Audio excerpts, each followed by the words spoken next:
Hey, yo, what's up? I put a video out just a little while ago, and I was showing you this painting that I worked on. Like I told you also in that video, this is my spray booth fan. I don't want to show you that one yet because that's what I'm talking about now. See, you see they're on the opposite walls of this thin spray booth. And I'm about to show you the peel. I call it the peel. You know, when I lay down a stencil, spray it, and then remove the stencil, that's the peel. That's like the moment that's like, oh shit, see what happened, you know? So that's what's happening right now. That's what I'm gonna film or record. And here goes. I'm gonna put this down, get you a decent angle of what I'm working on here. This is the painting opposite the one that I showed you last time. And it's a little smaller. It's a little smaller. I don't know what to say other than I can't say it's better, even though I'm tempted to say it's better because I just worked on it, so I'm excited about it.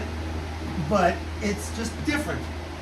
This one is they're both going to be very similar but different. The other one's bigger. This one's smaller. So I'm just going to right off the bat because there's really not much to this one. No real fine detail. It's just a really big stencil that goes a little something like this. Usually, you know, this is Mylar, and this stuff costs money, obviously, but I don't really worry too much about saving these used stencils.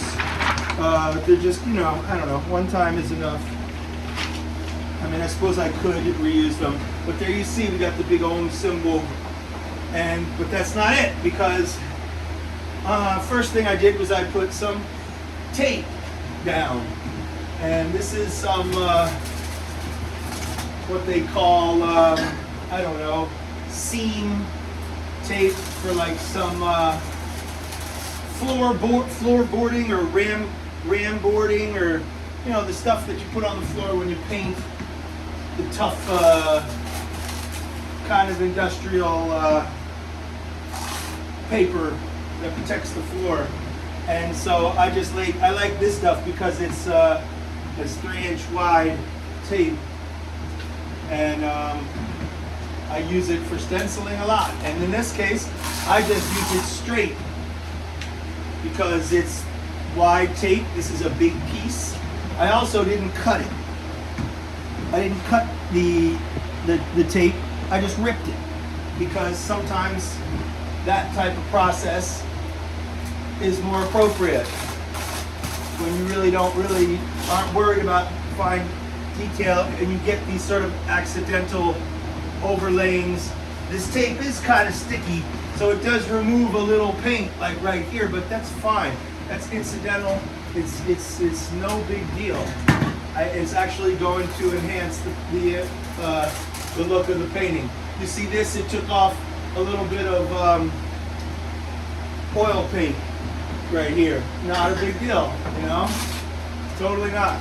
So here we go, and almost finished here, going around. This is not so exciting. None of it's really exciting on this peel because it's just very I don't know how to say, big areas, big thick lines of paint. And what is sort of interesting is out here on the edges is white, and as it comes to the middle, it gets to yellow, and then to pink, and then to the fluorescent orange in the middle. And so the outline, the rectangle, as you see, the blue I put there because I needed to remind myself, you can see that blue line right over here, I need to remind myself that when I'm painting on an unstretched canvas that it's going to be on a frame someday, and I can't just have the painting go to the edges because then I'm just definitely, inevitably going to be disappointed when I cut off the edges. And there's a lot of cool stuff on the edges that I wish I didn't, you know, put there because it's going to be around the back of the painting. So anyway, that's why I put that blue frame so I can remind myself. And at the edges, you know, I don't want that dark blue color there. I probably won't when the painting's finished, but I may want a little bit of it. And like for example, right down here, this just made a cool little thing where the tape came down here. The white paint is around it, creating like a hazy kind of where this brown shows through underneath the white paint, and then here the white goes over the blue, and then that sharp blue shows through. So maybe I will show parts like that in the finished painting. Maybe there will be leftovers of that blue square or rectangle. But for the most part, I'm probably going to want to reduce it down. And this is it. I got two more.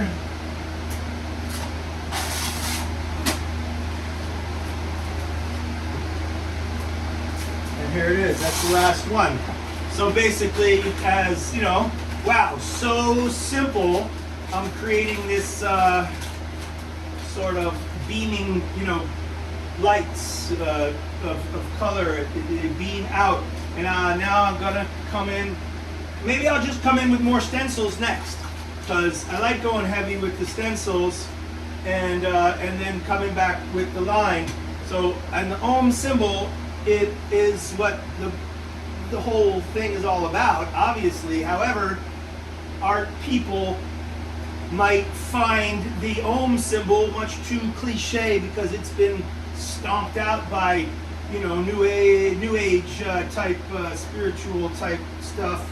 I will never be ashamed of the Om symbol. It is, you know, I mean, I guess in a sense it's like if a Christian or something would never get tired of the cross.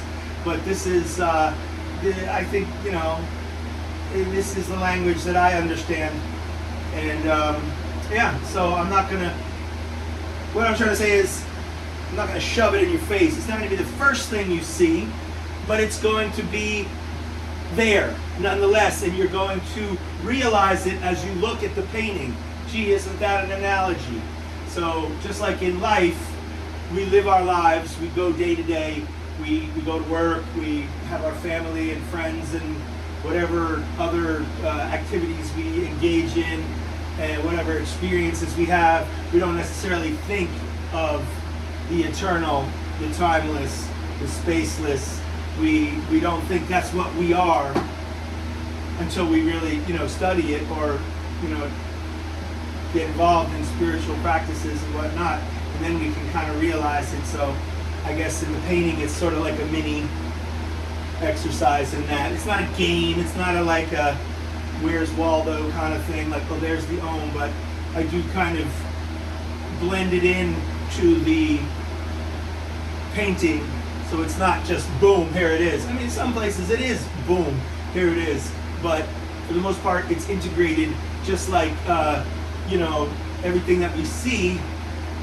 I mean, Om is not integrated, meaning the ultimate reality is not integrated into everything we see and everything we experience. Everything we see and experience is within Om. So I'll leave you on that. Word up.